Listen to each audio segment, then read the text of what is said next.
Thomas'ın eng ulug' transferi İspaniyaning La Ligasida bo'lmog'i mumkin. Yo'q, Real Madridda değil o'g'illar. Barcelona top u napadashni olmog'i mumkin. Bu Joao Pedro'da değil, Vlahovic ham değil, Asimken ham değil. Bular ikinci variant.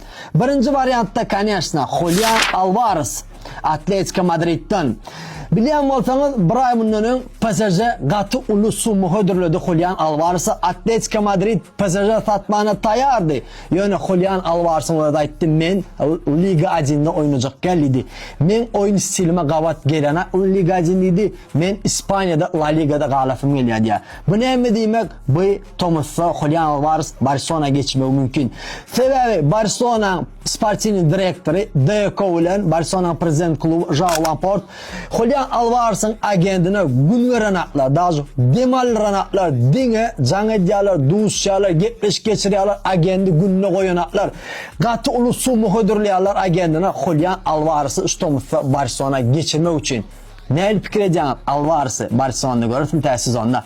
Aferin orta подписаться etmeni, like post etmeyi yattan çıkarma.